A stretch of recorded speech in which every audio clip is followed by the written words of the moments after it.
विज्ञान। ऊतक को परिभाषित कीजिए। कोशिकाओं का वह समूह जिसकी उत्पत्ति, संरचना तथा कार्य समान होते ऊतक कहलाते हैं।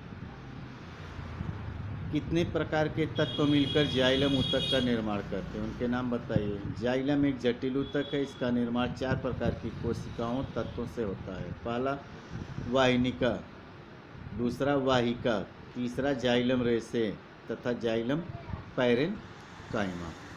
अगला प्रश्न है, पौधों में सरल ऊतक जटिल ऊतक से किस प्रकार भिन्न होते हैं। उत्तर, सरल ऊतक इनका निर्माण एक ही प्रकार की कोशिकाओं से होता है, जैसे मृदूतक, स्थूल कोण ऊतक और दृढ़ ऊतक।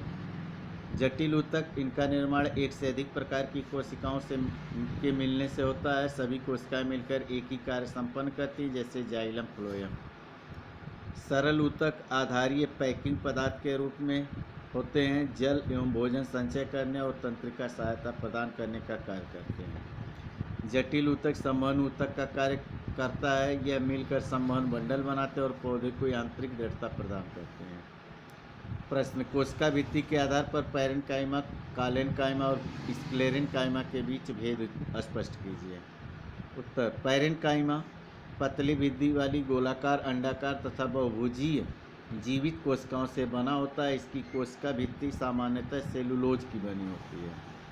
कालेन्काइमा बहुभुजी जीवित कोशिकाओं से बना होता है। इसकी कोशिकाओं के कोनों पर सेलुलोज तथा पेंटीन के संचित हो जाने से कोने की मोटाई अधिक हो जाती है। यह ऊतक द्विबीजपत्री शाकीय पौधों को यांत्रिक शक्ति प्रदान करता है। स्क्लेरेन्काइमा की कोशिकाएं समव्यासी या रेशे के समान होती है। इनकी कोशिकाओं की भित्ति पर लिग्निन एकत्र होने से स्थूलन हो जाता है। अत्यधिक स्थूलन के कारण कोशिका द्रव्य नष्ट हो जाता है और कोशिकाएं मृत हो जाती हैं। यह पौधे को यांत्रिक शक्ति प्रदान करता है। प्रश्न, रंध्र क्या है, रंध्र के कार्य क्या है।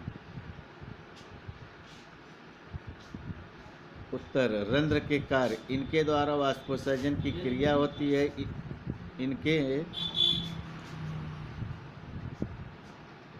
इनके द्वारा वाष्पोत्सर्जन की क्रिया। प्रश्न, रंध्र के क्या कार्य है। रंध्र के कार्य, इनके द्वारा वाष्पोत्सर्जन की क्रिया होती है। इनके द्वारा वायुमंडल से गैसों O2 तथा CO2 का आदान प्रदान होता है। छठवां, तीनों प्रकार के पेशीय रेशों के चित्र बनाकर अंतर स्पष्ट कीजिए। यहाँ देखिए 3 पेशियाँ हैं, अरेखित पेशी, रेखित पेशी और हृदय पेशी। इसका चित्र आप देख लीजिएगा, बना लीजिएगा।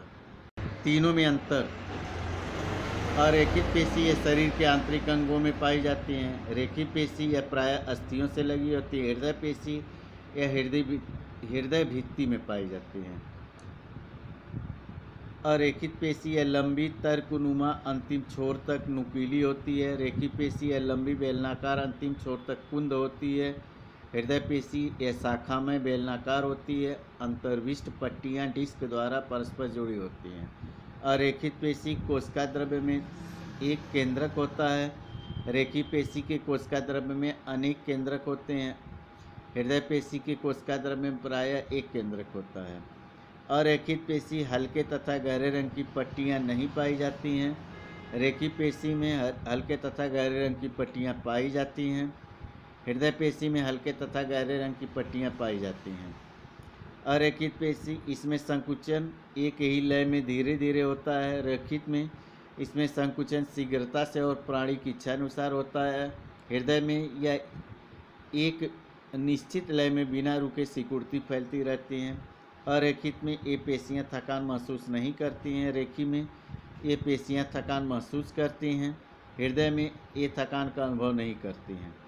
कार्डियक हृदय पेशी का विशेष कार्य क्या है। कार्डियक हृदय पेशी जीवन प्रयत्न एक निश्चित लय में सिकुड़ती फैलती है। इसके फलस्वरूप प्राणियों में रुधिर परिसंचरण होता है। ये पेशियां कभी थकती नहीं हैं। हृदय स्कंदन इन्हीं पेशियों के कारण होता है। न्यूरॉन का चिन्हित नामांकित चित्र बनाइए। यहाँ फिगर बना हुआ है, ठीक, आप देख लीजिएगा। रेखित रेखित अरेखित कार्डियक पेशियों में शरीर में स्थित कार्य और स्थान के आधार पर अंतर स्पष्ट कीजिए। रेखी पेशी अस्थियों से जुड़ी होती हैं। हाथ पैर की अस्थियों से जुड़ी पेशियां ये प्राणी के इच्छा अनुसार कार्य करती हैं और शरीर को गति प्रदान करती हैं। अरेखित पेशियां आंतरिक अंगों में पाई जाती हैं, जैसे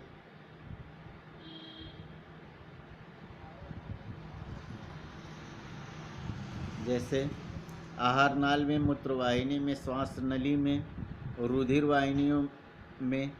इन पेशियों के कार्य पर प्राणी की इच्छा शक्ति का नियंत्रण नहीं होता। पेशियां स्वतः आंतरिक अंगों की गति को नियंत्रित करती हैं। हृदय पेशी, यह पेशियां हृदय की भित्ति में पाई जाती हैं। इनमें निरंतर लयबद्ध तरीके से होने वाली संकुचन और शिथिलन के फलस्वरूप हृदय स्पंदन करता है। रुधिर का शरीर के विभिन्न भागों में प्रवाह बना रहता है। ठीक, निम्नलिखित के नाम लिखिए। ऊतक जो मुंह के भीतरी स्तर का निर्माण करता है, सल्की एपिथेलियमी। ऊतक जो मनुष्य में पेशियों अस्थियों से जुड़ा होता है, कंडरा। ऊतक जो पौधों में भोजन का संवहन करता है, वसा।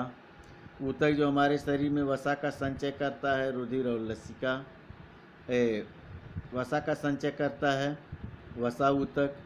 और यह हो गया ऊतक पौधों का संवहन करता है, फ्लोएम। तरल आघात परिसंघित संयोजी ऊतक, रुधिर और लसिका। मस्तिष्क में स्थित ऊतक तंत्रिका ऊतक कहलाता है। उसी प्रकार अगला प्रश्न भी है, त्वचा किससे बनती है? एपिथेलियमी ऊतक। पौधे का वल्क, लच्छी ऊतक, पैरेन्काइमा, अस्थि संयोजी कंकाल ऊतक, वृक्कीय नलिका, घनाकार एपिथेलियमी ऊतक, संवहन बंडल, जटिल ऊतक, जाइलम एवं फ्लोएम। आगे के प्रश्न अगले